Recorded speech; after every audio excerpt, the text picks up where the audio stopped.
네, 안녕하십니까. 이번 시간에는 교과 중심 교육과정의 어떤 조직 방법들에 대해서 한번 살펴보도록 하겠습니다. 대표적인 교육과정, 이 교과 중심을 선택했을 때 조직할 수 있는 방법으로는 분과 교육과정이 있고, 그 다음에 상관 교육과정, 융합 교육과정, 광역 교육과정이 있습니다. 그래서 이 교육과정들이 어떻게 나누어지는 것인지, 도대체 분과는 뭐고, 광역은 뭐고, 상관은 뭔지에 대해서 제가 예시들을 통해서 세부적으로 설명드리도록 하겠습니다. 그래서 이런 생각을 하신 분들도 있더라고요. 제가 말씀을 나눠보니까, 아니, 교과 중심 교육 과정이면 교과가 다 나눠져 있잖아요. 아까 7가지로 뭐 수학이면 수학, 과학이면 과학. 그럼 그거대로 가르쳐야지. 왜 광역형이나 뭐 혹은 뭐 상관형 이런 게 나오냐 말씀을 하시는데, 결국 교과 중심 교육 과정의 목표는 아이들이 이 교과목을 이해하는 데 끝나는 게 아니잖아요. 이 교과목을 이해해서 인간이 가지고 있는 능력들을 발달시키는 게 목표인데, 한번 생각해 보세요. 수학 교과목을 수학 교과만 가르치는 것보다 수학 교과랑 과학 교과랑 공통된 요소가 있으면 함께 가르치면 그거에 대한 지식 능력 이해도가 더 상승할 수도 있는 거잖아요. 마찬가지로 역사와 국어도 함께 같이 갈 수 있잖아요. 역사 시간에 30년대 근현대사를 배웠으면 문학 시간에는, 즉 언어 시간에는, 문학 시간에는 30년대 일제시대 강점기에 다뤘던 작품들을 한번 살펴보는 겁니다. 이렇게 되면 그 문학 작품에 대한 이해도도 증가하고, 왜? 역사적 사실이 연관되어 있으니까. 또 역사에 대한 지식도 더 오랫동안 기억에 남을 수 있겠죠. 그러니까 분과로 진행되는 게 이 교과 중심을 이해하는 데 핵심은 아닙니다. 연관시켜서 학생들에게 가르쳐도 그 안에 담겨 있는 어떤 내용들을 이해하는 데 도움이 된다는 거죠. 핵심 포인트 그겁니다. 근데 가장 기본은 뭐다? 분과형으로 진행되는 게 맞다. 교과 중심 교육 과정의 가장 핵심 기초 포인트는 뭐다? 분과다. 앞에서 말씀드렸듯이 각 영역별로 인간이 쌓아온 경험들은 분야가 나눠져 있다. 수학 분야, 과학 분야 나눠져 있으니까 그 분야에 맞는 지식의 체계, 즉 교과 과목들을 배우는 분과 교육 과정을 실시하는 게 가장 적합하다. 예를 들면 각 교과나 과목의 종적인 체계를 위주로 교과나 과목 간의 횡적인 연관이 전혀 없이 조직된 교육 과정이다. 보다 종적이라고 하는 거는 과학은 과학 안에서 이렇게 어떻게 나열할지만 생각하는 거지, 과학과 이게 과학이라고 보겠습니다. 과학, 수학. 종적이라고 하는 거는 이렇게 세로로 이렇게 조직하는 거죠. 그래서 과학과 수학과는 연계시킬 필요 없다. 과학 안에서 이 내용들을 어떻게 배열할지만 보겠다. 그 말을 이렇게 표현한 겁니다. 각 교과나 과목의 종적인 체계를 위주로, 그리고 각 교과목 간의 횡적인 연관 없이 조직된 교육 과정을 뭐라 한다? 분과 교육 과정이라고 한다. 정의를 적어주실 때는 앞으로 이렇게 적어주시면 돼요. 그냥 뭐 과가 나누어진 교육 과정이다 이렇게 적지 마시고 뭐라 적으시면 된다고요? 종적인 체계 위주로 횡적인 관계 없이 조직된 교육 과정을 분과 교육 과정이라고 한다. 이처럼 한 교과를 다른 교과와 완전히 독립시켜서 지식의 체계를 논리적으로 조직한 교육 과정을 바로 분과 교육 과정이라고 한다. 이렇게 분과로 교육 과정을 조직하게 되면 장점은 뭐냐면, 지식의 이해와 확보가 가능하며 교육과정 구성과 지도, 평가가 용이합니다. 뭐 가르치는 거 평가하는 게 딱딱 정해져 있으니까 용이한데, 단편적인 지식으로 학습의 통합적 성과를 기대하기 어렵고 학생의 흥미, 필요, 능력을 무시하며 심리적 원인에 부적절하다. 그래서 외우실 때는 만약 장단점이 서술해라고 나올 수도 있거든요. 충분히. 분과교육과정의 장점은 뭐다? 가르치기가 쉽다. 나눠져 있기 때문에. 또 평가하기가 쉽다. 전달하기 쉽다. 이런 위주의 장점으로 서술해 주시면 되고, 단점을 서술하실 때는 학생들의 흥미, 필요, 능력들이 아예 무시된다. 이거 첫 번째 적으시고, 또 두 번째는 지식이 단편적으로 나눠져 있기 때문에 통합적인 사고를 학생들에게는 절대 기를 수가 없다. 이렇게 서술해 주시면 됩니다. 이게 분과 교육과정이라고 볼 수 있습니다. 두 번째는 상관교육과정에 대해서 한번 살펴보도록 하겠습니다. 상관교육과정은 기존의 교과서는 유지하면서 비슷한 교과목 간에 상호 관련 지어져 있는 교육과정으로 상관의 기준이 있는 것을 상관교육과정이라고 합니다. 이 핵심 포인트 뭐냐면, 기존의 교과서는 유지하면서 비슷한 교과목 간에 상호 관련 지어져 있는 교육과정입니다. 이해되시죠? 그래서 교과목은 선을 반드시 지켜야 됩니다. 역사면 역사, 그리고 문학이면 문학, 수리면 수리, 그 다음에 뭐 철학이면 철학, 이렇게 교과목의 선은 지키되 그 안에서 유사한 내용이 있으면 같이 연관시켜서 가르치자는 겁니다. 이때 상관의 기준은 세 가지가 있습니다. 원리, 원리의 상관, 사실의 상관, 규범의 기준에 따른 상관이 세 가지가 있는데 세 가지 예시를 제가 들어드릴게요. 첫 번째 사실상관입니다. 즉 어떠한 교과목이 사실적인 내용의 측면에서 서로 상관이 되어 있다는 거죠. 보면 예를 들어 국사 시간에 1920년대 근현대사를 진행을 하고 국어 문학 시간에는 이와 관련하여 1920년대 현대문학사에 대해서 수업을 진행하는 것이다.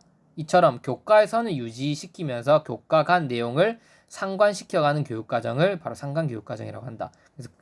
그래서 서로 상관시킨다 해서 비슷한 걸 상관시킨다 해서 상관교육과정입니다. 그 다음에 원리상관은 뭐냐면 두 개 또는 그 이상의 교과에서 공통적인 법칙이나 원리를 활용하는 것이다. 예컨대 심리학에서 공격성의 원리와 역사에서 혁명사건의 원리, 혁명사건과 관련 짓는 것과 같은 것이다. 즉 지리의 침식작용과 화학의 산, 알칼리 작용을 관련시켜 가르치는 것이다. 뭔가 두 개의 원리나 법칙에서 상관이 돼 있으면 그 상관을 함께 시켜서 가르치는 것을 원리상관이라고 합니다. 이해되시죠? 공격성, 심리학에서 공격성의 원리와 혁명사건이 일어나게 된 이유, 그것을 상관시키는 것. 지리에서의 침식작용과 화학에서의 산, 알칼리 작용, 이것을 연관시켜서 가르치는 것을 원리상관이라고 합니다. 그 다음 규범상관은 뭐냐면 도덕적인 걸 바탕으로 상관시킬 수도 있는 거예요. 예를 들면 국어에서 유관순 열사의 애국심과 세계사의 잔다르크의 애국심을 규범적으로 상관시켜 가르치는 거예요. 우리나라의 애국자인 유관순, 세계사에서 애국자인 잔다르크, 이거의 즉 도덕이라고 하는 규범을 기준으로 해서 두 가지를 상관시켜서 가르칠 수 있다는 거죠. 이게 바로 즉 국사와 세계사를 연관시킬 수 있는 국어와 세계사를 상관시킬 수 있다는 거죠. 이해되시죠? 그래서 상관 교육과정은 세 가지 기준이 있다. 뭐가 있다? 사실상관, 원리상관, 규범상관이 있다. 이거 꼭 머릿속에 기억해 주시기 바랍니다. 저는 충분히 상관 교육과정이 나온다면 이 세 가지에 대해서 물어볼 가능성이 크다고 생각합니다. 여러분들 이제 예시를 아시니까 충분히 서술하실 수 있을 겁니다. 그 다음 장단점은 뭐다? 각 교과 간에 중복된 거, 상반된 거, 누락된 것을 방지할 수 있다. 교과선을 유지하면서 서로 중복된 건 지우고 상반된 거나 누락된 거를 확인할 수 있다. 그 다음 학습자에게 통합적 학습의 가능성을 증진시킬 수 있다. 왜냐하면 연관시켜서 가르치는 거니까 어느 정도의 통합적 사고 능력을 키워줄 수 있다는 거죠. 하지만 너무 좀 이게 상관이 너무 무리한 인위적이고 자기적인 상관이 될 수도 있고 또 분과형 교육과정이 지닌 문제점을 해소하지 못한다. 여전히 이 교과목이 나눠져 있지 않습니까? 교과의 선이 유지되어 있기 때문에 분과형으로 진행될 때 어떤 단점을 극복하지 못한다는 점이 있고 또 무리하게 너무 인위적으로 이렇게 상관시키니까 그 의미가 없는데 별로 상관이 안 되는 것 같은데 이렇게 인위적이고 자기적인 어떤 상관을 가져온다는 문제점이 있습니다. 그래서 이거 외에도 여러분들이 공부하시면서 상관교육과정에 대한 단점이 있으시면 적어 나가서 추가해 나가시면 됩니다. 알겠죠? 근데 한 가지 정도씩만 기억하시면 됩니다. 한 가지 정도. 이해되죠? 장점은 교과 간의 중복, 상반, 누락을 방지한다. 단점은 뭐다? 너무 이 상관이 인위적이고 자기적으로 진행될 수도 있고 또 여전히 분과형, 교과목이 아예 선이 너무 뚜렷하기 때문에 그 분과 교육과정이 가지고 있는 단점을 여전히 극복하지 못한다. 이렇게 볼 수 있습니다. 네, 마지막으로 광역형 교육과정에 대해서 한번 살펴보도록 하겠습니다. 광역형 교육과정은 관련 교과를 하나의 학습 영역으로 통합하는 것으로 동일 교과 영역에 속하는 각 과목 간의 구획화를 깨트리고 그 영역 내의 지식들을 포괄적으로 조직한 것으로 주제법을 통해 조직된다. 물론 주제법 이외에도 광역교육과정을 조직하는 방식이 여러 가지가 있습니다. 근데 여러 가지가 있다고 다 많이 기억할 필요는 없습니다. 여러분 주제법 하나만 머릿속에 기억하시면 됩니다. 다시 정의는 뭐다? 관련 교과를 이제 하나의 학습 영역으로 통합하는데 즉 무슨 말이냐면 이 나누어져 있는 교과목들을 하나로 통합하자는 겁니다. 교과목들 간에 가지고 있는 학습의 선을 구획화를 깨트리고 즉 교과목 간에 나누어져 있던 그 선을 깨트리고 하나의 학습 영역으로 여러 가지 지식들을 포괄적으로 통합하자는 게 바로 광역형 교육과정의 핵심입니다. 이걸 시행할 수 있는 가장 대표적인 게 주제법입니다. 예를 들면 산성비에 대한 탐구를 주제로 단어를 만드는 거죠.